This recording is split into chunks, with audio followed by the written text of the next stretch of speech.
Donald Trump obligé de retirer le texte qui devait abroger l'Obamacare. C'est un échec cuisant pour le président américain qui en avait pourtant fait l'un de ses principaux arguments de campagne. Un revers qui révèle au grand jour les divisions au sein du camp républicain. La visite de Marine Le Pen à Moscou, la présidente du Front National, a été reçue au Kremlin par Vladimir Poutine. L'occasion pour elle de plaider en faveur de la levée des sanctions européennes contre la Russie. Les 60 ans du traité de Rome, l'anniversaire sera célébré en grande pompe ce samedi dans la capitale italienne, placée sous l'occasion sous haute sécurité. Les chefs d'État et de gouvernements européens ont eux assisté à une bénédiction papale au Vatican ce vendredi. Bonjour à tous et merci de nous rejoindre sur France 24. C'est donc un échec cuisant pour le président américain un peu plus de 2 mois après son entrée en fonction. Faute de majorité à la Chambre des représentants, Donald Trump a été contraint de retirer le texte qui devait abroger l'Obamacare. Un revers qui révèle au grand jour les fortes dissensions au sein du camp républicain. Julie Jargot. Il en avait fait un cheval de bataille pendant sa campagne. Donald Trump doit désormais renoncer à son projet de réforme de la santé. Toute la journée, la Chambre des représentants avait pourtant été le théâtre de tractations pour réunir une majorité. En vain. Quelques minutes avant le vote, Donald Trump demande à Paul Ryan de retirer le texte et de ne pas le soumettre aux voix, s'évitant ainsi une humiliation publique. Nous étions tout proches du but. Il y avait peu d'écart. Nous n'avions pas de soutien des démocrates, aucun vote démocrate. Ils n'ont pas voulu nous donner un seul vote, donc c'est très difficile. Mais je le répète depuis 1 an et demi, la meilleure chose que nous puissions faire désormais, politiquement parlant, c'est de laisser l'Obamacare s'autodétruire. Du côté des démocrates, c'est le soulagement. C'est un grand jour pour notre pays, c'est une victoire pour le peuple américain. Même au sein du Parti républicain, le projet était loin de faire l'unanimité. Avec d'un côté les plus modérés qui redoutaient que le texte ne fasse qu'accroître le nombre d'Américains sans couverture maladie, et de l'autre les plus conservateurs qui, à l'inverse, jugeaient qu'il n'allait pas assez loin. Je ne vais pas vous mentir, c'est un jour particulièrement décevant pour nous. Faire de grandes choses, c'est dur. Nous tous, et moi aussi, nous allons avoir besoin de prendre le temps de la réflexion pour savoir comment on en est arrivé là. La réforme voulue par Donald Trump aurait pu priver entre 24 et 26 millions de personnes d'une assurance maladie. Après cet échec, l'Obamacare reste la loi en vigueur aux États-Unis. On en vient à cette offensive de grande ampleur des rebelles syriens près de Hama. Selon l'Observatoire syrien des droits de l'homme, ils auraient repris depuis mardi 11 localités dans cette région de l'ouest du pays. Face à eux, les forces gouvernementales syriennes, toujours appuyées dans le ciel par l'aviation russe. La bataille de Mossoul en Irak, 6 mois après le début de la reconquête, la partie orientale et la moitié de la zone ouest de la ville sont désormais aux mains des forces armées irakiennes. Pour surprendre les djihadistes toujours solidement campés sur leur position, les soldats irakiens doivent inventer de nouvelles techniques de combat. Maison par maison, les forces spéciales irakiennes progressent dans Mossoul. Toute la partie est et la moitié de la partie ouest de la ville ont déjà été reprises depuis le début de l'opération, lancée il y a 6 mois. Mais dans le centre historique, les combattants du groupe État islamique résistent avec acharnement, notamment à l'aide de voitures kamikazes, snipers et tirs de mortier. Les djihadistes utilisent les mêmes méthodes que nous, par exemple des drones, mais Dieu merci, nous avons une nouvelle tactique. Nous combattons depuis l'intérieur des maisons, donc leurs véhicules blindés sont neutralisés par surprise avant même qu'ils ne parviennent à nos convois.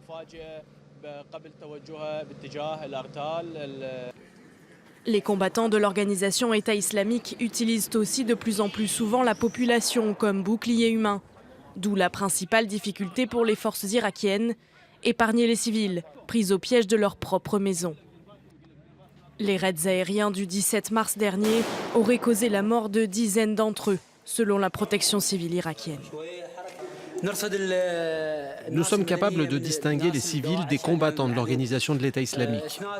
Nous soutenons les factions qui aident les familles. Nous ne ciblons pas les civils, nous ciblons les combattants armés. Toute personne armée est notre ennemi.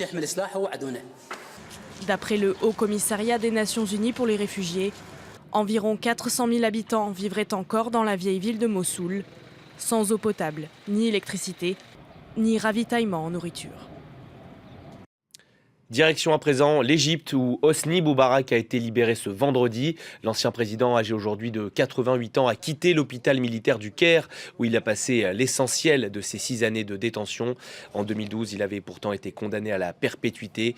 L'ancien Raïs passe donc sa première nuit chez lui depuis 2011 dans sa résidence d'Héliopolis.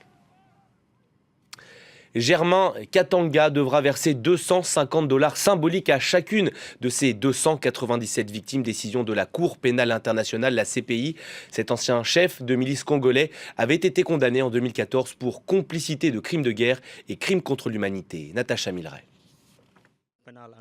C'est la première fois que la Cour pénale internationale dédommage des victimes de crimes de guerre. Les juges ont ordonné le versement de 250 $ à chacune des 297 victimes de Germain Katanga, ancien chef de milice congolais. La Chambre souligne le fait que ce montant symbolique ne vise pas à indemniser les préjudices dans leur intégralité.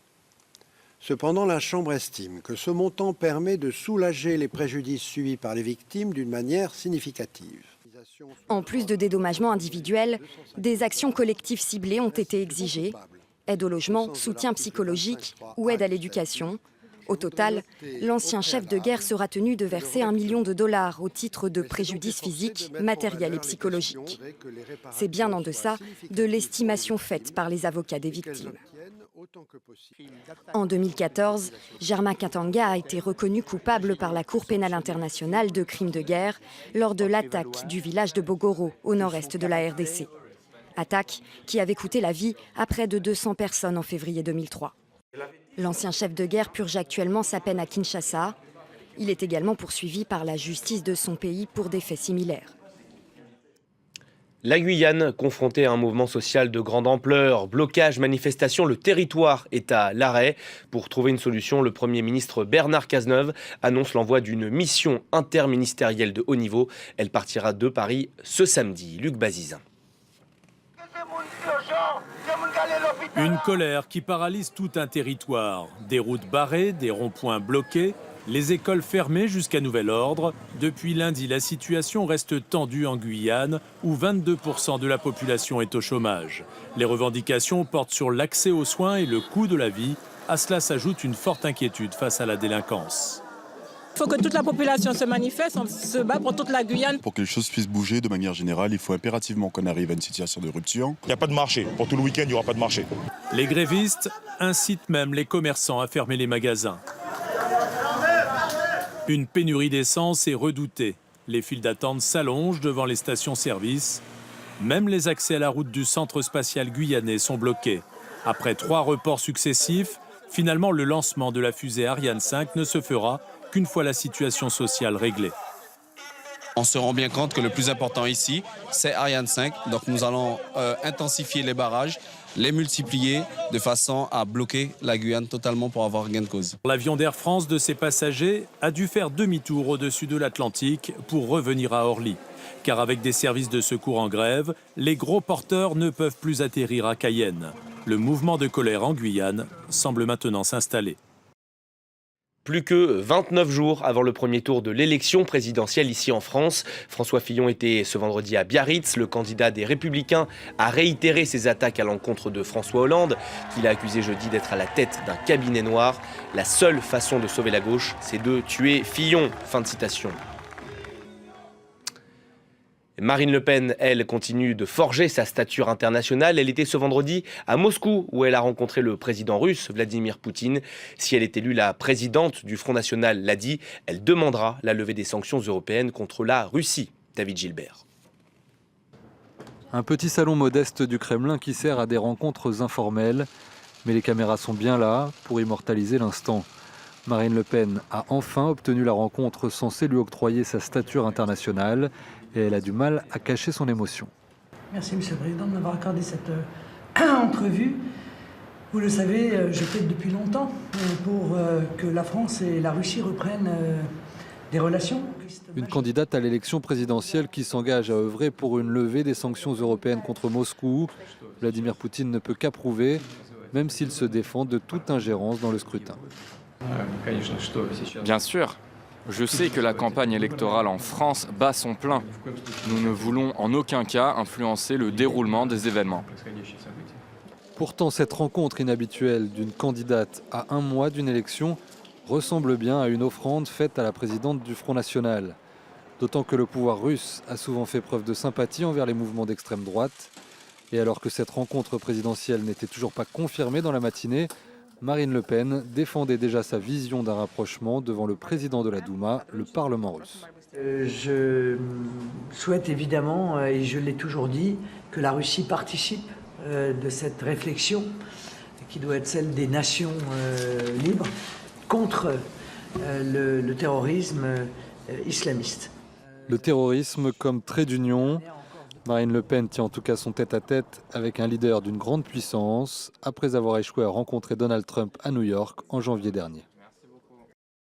Ce samedi, c'est l'Europe tout entière qui va célébrer les 60 ans du traité de Rome. Le 25 mars 1957, 6 pays européens posaient les fondations de l'actuelle Union européenne. La France, l'Allemagne, l'Italie, la Belgique, le Luxembourg et les Pays-Bas. Un exploit réalisé seulement 12 ans après la fin de la Seconde Guerre mondiale. Les chefs d'État et de gouvernement de l'Europe des 27 sont arrivés ce vendredi à Rome, une capitale italienne placée sous haute sécurité. Ils ont assisté à une bénédiction du pape François au Vatican. Le souverain pontife les a appelés à la solidarité. Les précisions à Rome de notre correspondante Natalia Mendoza. Un discours très dense, celui du pape François, qui a évoqué le contexte dans lequel est née l'Union européenne après les années sombres de la Seconde Guerre mondiale. Il a rappelé les idéaux qui ont inspiré les pères fondateurs de l'Europe, qui ont eu le courage pour oublier les querelles et pour créer cette communauté de peuples, cette famille de peuples. Il a exhorté les leaders européens à raviver cet esprit de paix qui est à la base de l'identité européenne et à construire un nouvel humanisme européen centré sur la solidarité et sur la valeur inaliénable de la dignité de la personne humaine. Le pape François a par ailleurs évoqué les différentes crises qui secouent les sociétés européennes. Il a évoqué ce décrochage entre les citoyens européens et les institutions européennes. Et pour faire face, le pape a conseillé aux dirigeants européens d'investir dans le développement, dans un développement humain pour préserver la dignité des citoyens par le travail, par les conditions de vie, par l'accès aux soins. Il a par ailleurs évoqué cette crise migratoire qui secoue l'Union européenne. Pour le pape, l'Europe ne peut pas se permettre de gérer cette crise comme si c'était purement un problème économique ou de sécurité. Il a invité les dirigeants européens à ne pas oublier l'âme de l'Europe, la richesse de l'Europe, a dit le souverain pontife, a toujours été son ouverture, son identité a toujours été multiculturelle, a dit le pape, qui a mis en garde les dirigeants européens contre la tentation de l'égoïsme, de l'isolationnisme et du repli, des paroles qui ont certainement retenti de façon particulière dans cette salle dans laquelle se trouvaient des dirigeants de pays comme la Pologne, la Hongrie, la République tchèque, des pays qui rechignent à appliquer ces appels à la solidarité du souverain pontife vis-à-vis des migrants et des réfugiés. Pour la deuxième fois en moins de 3 mois, Thomas Pesquet est sorti dans l'espace. Le Français a effectué une mission d'un peu plus de 6 heures en compagnie de l'Américain Shane Kimbrough. Des travaux sur la station internationale qui ont pour objectif d'accueillir dès l'année prochaine des vols commerciaux. Elliot Samuel. Des derniers ajustements avant une nouvelle sortie dans l'espace. Il est 12h24 quand Thomas Pesquet s'extrait pour la seconde fois de la Station spatiale internationale. Très bien, la couverture thermique est ouverte et je sors du SAS. Une mission de 6h30 avec l'Américain Shane Kimbrough, le commandant de l'équipage. L'objectif, effectuer des travaux à l'extérieur de l'ISS pour préparer l'accueil de vols commerciaux. Les navettes commerciales sont espérées pour 2018. Aujourd'hui, seule la capsule russe Soyouz permet de voyager en orbite. Le prix, 81 millions de dollars. Thomas Pesquet devrait sortir pour la 3e fois dans l'espace le 6 avril prochain. Il égalera alors le record de l'astronaute français Philippe Perrin. Et c'est la fin de cette édition. Merci à tous de l'avoir suivi. On se retrouve dans 15 minutes pour un nouveau journal. À tout à l'heure.